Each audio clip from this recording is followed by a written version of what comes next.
Nous vous souhaitons donc, chers amis de la presse, en tout cas la bonne arrivée parmi nous. Nous avons donc convié cet après-midi à l'effet de participer donc à ce point de presse, à cette conférence de presse que nous avons entendu tenir pour vous donner nos commentaires relativement à la décision rendue par la Cour africaine des droits de l'homme et des peuples d'Arusha, répondant donc à une requête que les avocats donc, de M. Soro Guillaume et de tous ses proches qui font l'objet de plusieurs procédures devant le juge d'instruction le doyen des juges d'instruction du tribunal d'Abidjan Plateau et aussi devant la Cour de cassation. Donc, depuis avant-hier du mois, statuant sur une requête que nous avons soumise à la haute cour africaine, à l'effet de la voir prendre des mesures provisoires relativement aux mesures de détention qui ont été prises par le juge d'instruction contre nos clients et surtout le mandat d'arrêt qui a été donc pris à l'encontre de M. Soro Kibafuru Guillaume.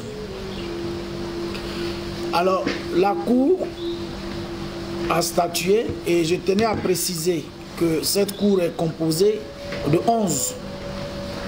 Il faut préciser ceci, que la décision a été rendue à l'unanimité. J'insiste sur la question pour dire que c'est à l'unanimité donc de tous les membres de la Cour que cette décision a été rendue. Et à cette décision, l'État de Côte d'Ivoire a participé parce que c'est une décision contradictoire. L'État de Côte d'Ivoire était représenté par un conseiller du ministre de la Justice et puis par 4 avocats voilà, qui sont venus à l'appui. Donc il ne s'agit pas d'une décision qui a été prise à l'insu de l'État de Côte d'Ivoire. L'État de Côte d'Ivoire était bel et bien parti à ce procès et la Cour a décidé ce que nous avons tous appris depuis avant-hier, qu'il y ait un sursis à l'exécution donc du mandat d'arrêt qui a été lancé contre M. Soro Kibafuru Guillaume à l'effet de lui permettre de pouvoir exercer ses droits civiques et politiques. Et relativement aux autres détenus, il a été demandé donc qu'ils soient mis en liberté provisoire et que donc soit levé le mandat de dépôt pris à leur encontre. Donc aujourd'hui, cette décision-là a été notifiée donc aux autorités ivoiriennes et nous sommes à la phase d'attendre son exécution. La Cour a donné un délai de 30 jours à ce qu'il lui soit fait rapport de l'exécution de cette décision. Cette décision donc a force exécutoire dans l'immédiat et elle est insusceptible de tout recours. Donc voici un peu déjà présenté donc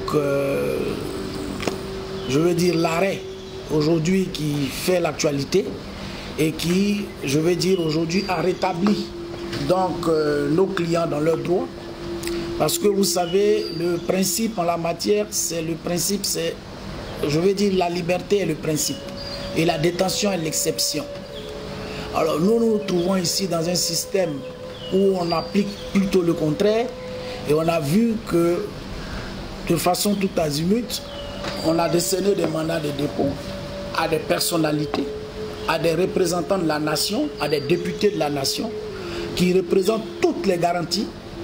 Et aujourd'hui, la Cour a estimé que c'était illégal et que ces mesures-là doivent être levées. Pour ceux qui se demandent, est-ce que l'État de Côte d'Ivoire va exécuter la décision ou pas, je voudrais les renvoyer à la lecture de l'article 30 du protocole de la Charte africaine relatif à la création de la Cour africaine des droits de l'homme.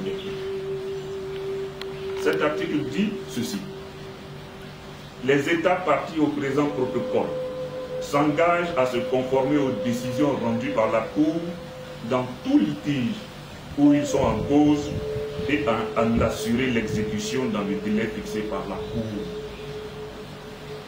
Nul n'a contraint l'État de Côte d'Ivoire à être parti à la charte et au protocole. Nul n'a contraint l'État de Côte d'Ivoire. Et c'est en connaissance de cause que l'État de Côte d'Ivoire s'est engagé. Et d'ailleurs, dans la Constitution de la République de Côte d'Ivoire, il est fait expressément référence à cette charte et à ce protocole sur la création de la Cour africaine. Et par conséquent, dans n'importe quel État qui se veut sérieux, respectueux de ses engagements internationaux, il n'y a pas d'autre solution que d'appliquer cette décision de la Cour africaine. Nous revenons au statu quo ante.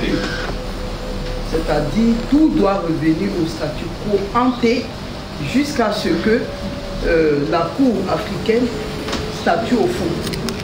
Je vais vous donner sur le point soulevé par Maître Touré, je vais vous donner sur le point 39 de la décision qui stipule ceci. La Cour estime que les circonstances de l'affaire exigent le prononcé des mesures provisoires en application de l'article 27.2 du protocole et de l'article 51 de son règlement intérieur pour préserver le statu quo ante en attendant sa décision sur le fond dans la dite affaire. Donc, la Cour est donc saisie dans un premier temps d'un recours en annulation donc, de toutes les procédures qui ont été engagées contre nos clients. Et c'est donc cette procédure-là qui l'a saisie principalement. Mais en attendant qu'elle connaisse donc, de ce dossier-là, qu'elle se prononce sur l'annulation de cette procédure, des procédures initiées, elle a déjà pris une mesure provisoire relativement à la détention et au mandat d'arrêt qui ont été lancés. Et donc elle précise, comme M. Touré l'a dit, que jusqu'à ce qu'elle connaisse sur la validité ou l'invalidité des procédures qui ont été initiées, donc sur sa saisine, qu'elle se prononce, nous devons rester en l'état. C'est-à-dire que les juges d'Abidjan ne doivent plus avancer dans leur procédure. Je suis Boga Sibori, ma voix originale. C'est vrai que vous avez suffisamment expliqué que l'État de Côte d'Ivoire a l'obligation d'exécuter la décision. Mais vous n'ignorez pas aussi, maître, que l'État de Côte d'Ivoire a réagi hier par son porte-parole, qui a dit que jamais ils n'appliqueront cette décision. Si dans le délai de 30 jours, ils n'appliquent